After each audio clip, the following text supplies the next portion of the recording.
Hey, what's up, T-Wolves? Just wanted to talk with you a little bit today about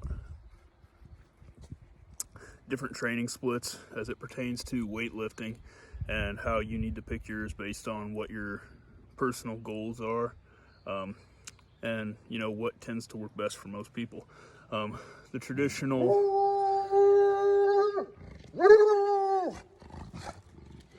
Huck says hi. Traditional bodybuilding splits generally have you training each muscle one time per week and really annihilating that muscle, using tons of sets and reps to really just break down all the muscle fibers and to really just as far as they can. And then the theory is that you take an entire week off in order to recover from that exercise before you train the muscle again. Now, there's other schools of thought where, like Olympic weightlifters, they tend to practice their lifts every single day. Some of them do it twice a day. There's a system that came out from back in the 70s, I believe. It's called the Bulgarian Weightlifting system, that was made famous by the Bulgarians because they were kicking everybody's butt in all of the national weightlifting competitions, and they were training all their lifts twice a day. A lot of the Russians, a lot of the Eastern Europeans, they all train very frequently, but one thing they have in common is they don't completely annihilate the muscle as bodybuilders do, who train once a week. They tend to work very hard, very fast. They do their work, they stimulate it, and then they stop. And what this does is it doesn't break you down as much, therefore you don't need as much recovery time, and you're able to train the lift more frequently. Now,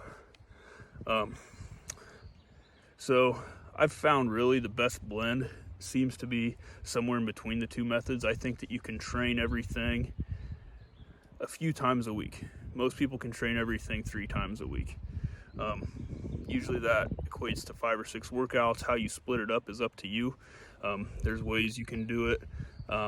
There's one thing called a push-pull split. So that's where everything that you do where you're pushing, so like a bench press or an overhead press, and a squat is considered a push in this instance.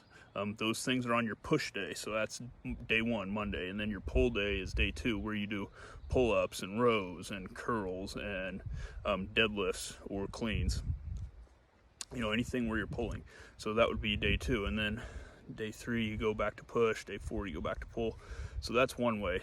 People do upper lower body splits. Some people really like that, and it's a good way to break it up, but I don't like it that much, just because the majority of my lower body routine is based around squatting and deadlift variations, and those also tend to hit your upper back really hard. And so I've never cared for that split as much, but some people really like it.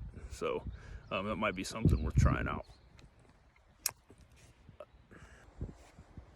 And in addition to these two, there are many different training programs out there that you can use, and there are good and bad all around out there. Usually you just have to experiment with it and find out what you like the best. I can never seem to make up my mind.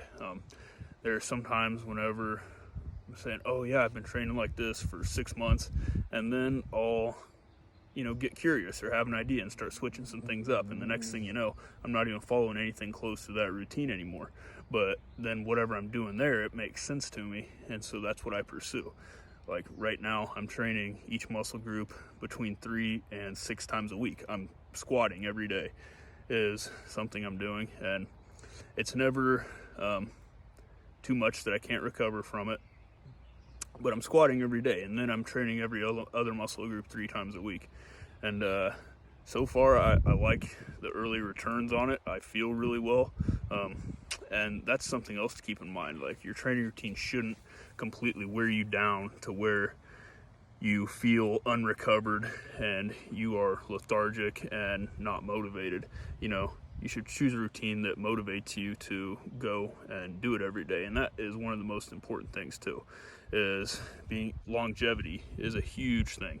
So it's an important thing to consider. You need to be able to like and enjoy the training that you're doing. So, and if the only way to do that is to try out a few different things, that's what you have to do. So anyway, That's my weekly spiel here on training splits. So you guys have a great weekend, and I will see you next time.